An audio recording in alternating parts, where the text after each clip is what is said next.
right, our next feature is Christina Lloyd. Christina was born in Hong Kong and raised in Manila and San Francisco. Wow. She holds a PhD in creative writing from Lancaster University, and her work appears in various journals, including Poetry Daily, Poetry Ireland, Poetry Lore, Magma, The Interpreter's House.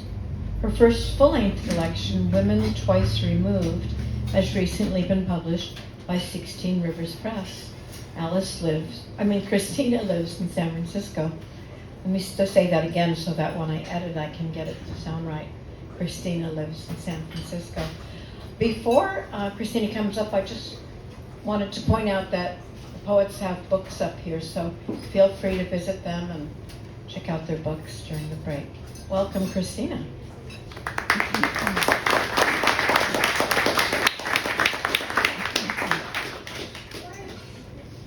Good evening. Thank you so much for coming, and Monica and Sandy and Shauna, thank you so much. Congratulations on the 12 years of Rivertown Poets. Thank you so much to 16 Rivers Press for publishing my book, and thank you all for your kind attention. So I am going to read for about 12 minutes, and I'm going to start with a poem called San Francisco, Sevilla. My grandmother was a major inspiration during my writing project. Can you all hear me? Yes? So her favorite poet, was Gustavo Adolfo Bécquer, 19th century romantic Spanish poet. And the epigraph is, "Poetry is you." The tour guide points to an invisible bullfighting ring to the left, to ships buried under Barbary Coast streets.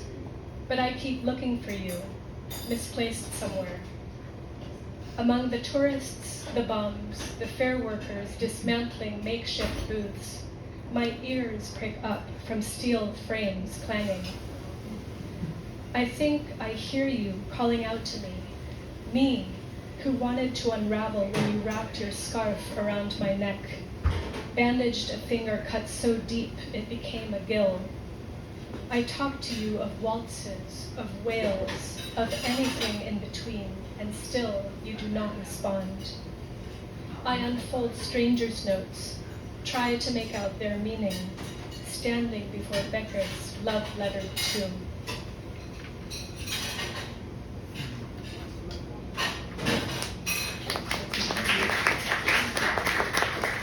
So I don't know if you all have been to Point Lobos Park, and so I'm going to read a few poems that were inspired by an ill-fated trip there. So this is called Whaling Station. Walking past hulking vertebrae, I bump into the sturdy girth of tripods, once used to liquefy blubber into oil for lamps. A vial of sperm whale oil sits on a shelf in the whaler's cabin as proof, next to a preserved chunk of whale flesh with parasites that look like stars. I point this out, but am ignored. Our latest blow-up, just an hour into the day trip, still fresh and smarting. Also on display are a blubber fork and a blubber knife, a skimmer, a bailer, an assortment of harpoons, rusting and sharp.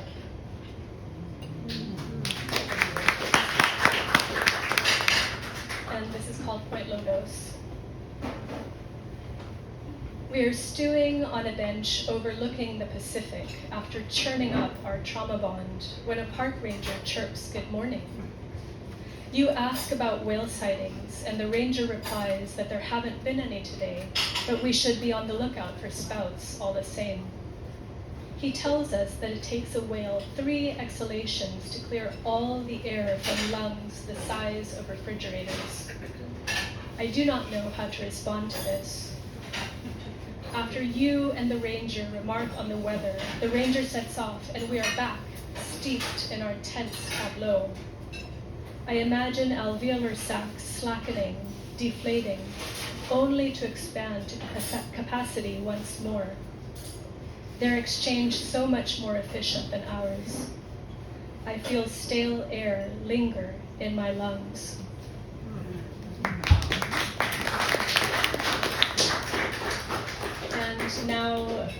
traveling to Tamales Bay, and this is called Eco Archive. And this is the only prose poem actually in the collection. On Tamales Bay, a gaggle of kayakers gush about a school of leopard sharks. We paddle toward where they point and wait, sun-dappled and floating. Silvery leather bodies swim past, 3 foot long, slender, their darker markings like saddles. One is larger than the others. Perhaps its brood chamber swollen with hatchlings. After they flash past our field of vision, we paddle back to shore. You get tetchy as my steering's off. I am afraid of getting tangled up in eelgrass. We don't spot any bat rays or hear elk bugling, but do see cormorants drying their wings like tiny Draculas on Hog Island. Back at the Airbnb, after showering off sunscreen and sweat, I hear shrieks. Your sister's baby, vocalizing over Skype. Your sister's baby, born a day after my 40th. Having booked us this romantic getaway, I am not expecting the sound. I grow silent and moody. I finally ask if you're okay with how things have turned out.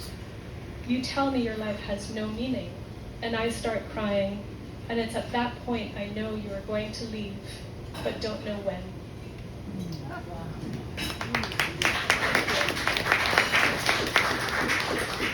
And this is called Mittelschmerz, which is a German word which is used to describe ovulatory pain.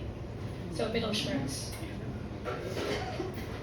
It starts above the hip crease. Some months, electrical twitches are all I register. Other months, it's more like a day-long grief, radiates the pelvic girdle, making it hard to get up, walk around, give students my attention. I marvel at the egg's dramatism. What nerve to burst forth from the ovarian purse, reach the womb, only to dissolve there, alone.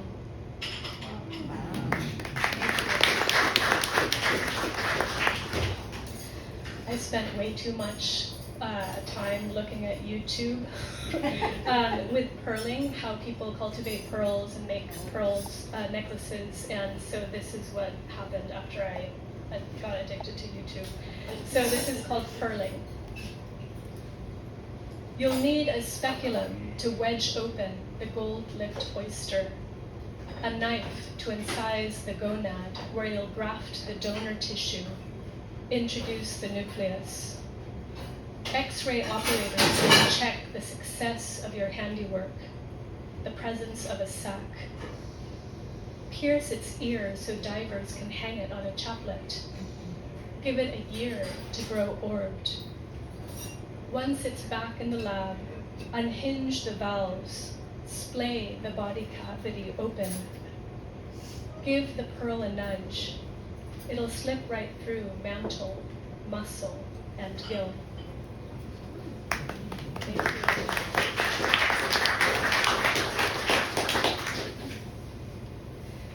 So we are now in San Francisco and on Lobos Creek Valley Trail, which is very near Baker Beach.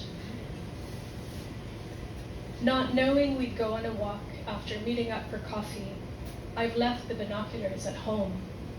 The ones I gifted you when we were on a birding kick in Ireland. I don't need them, though, to identify the mockingbird you ask about. Since it's so close to Clement Street, you've already explored this place, know which path leads to where we'll part ways. We are both taken aback by the superbloom of wildflowers. A park billboard confirms the presence of sticky monkey flower, Indian paintbrush, silver lupin. I tell you about the Palm Sunday procession down Rua da Prata in Lisbon last week, how I heard the microphone chanting before I saw congregants making their way into a church you'd have loved.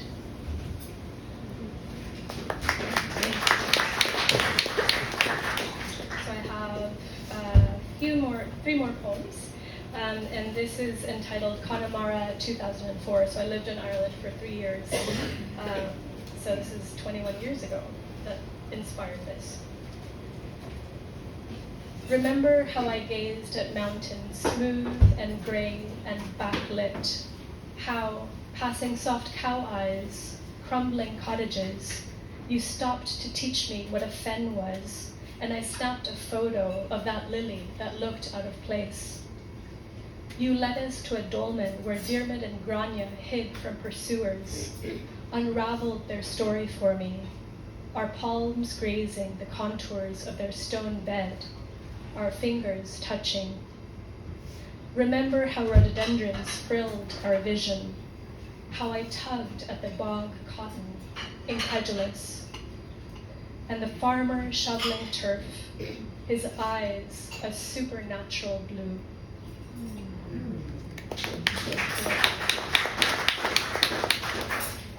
And this is Aer Lingus Flight 147. Aer Lingus is the Irish airliner.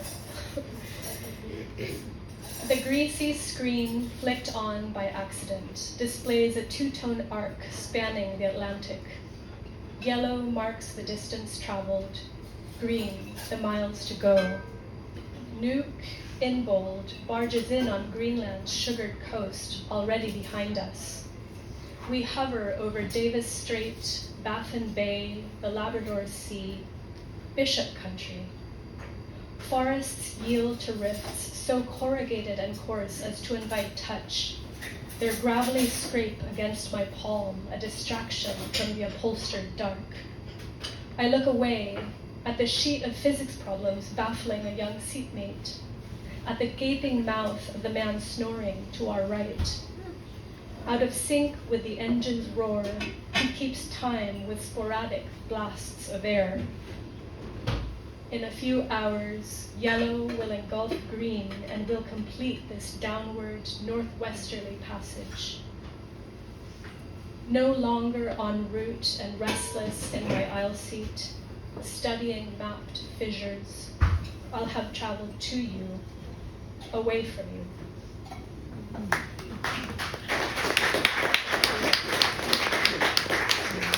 Thank you so much again for your kind attention and for inviting us. We really appreciate it. Thank you. So I will end with candle. No more tea lights. A beeswax votive will teach me to burn slowly in my room. I strike a match, but it breaks from my force. I try again, careful to angle the red tip into flame. Phosphorus rises in thin gray ribbons. I watch him waft away from me. I breathe him in. The wick blackens, wax pools. At the edge, a lip appears, warped and guttering. Thank you so much.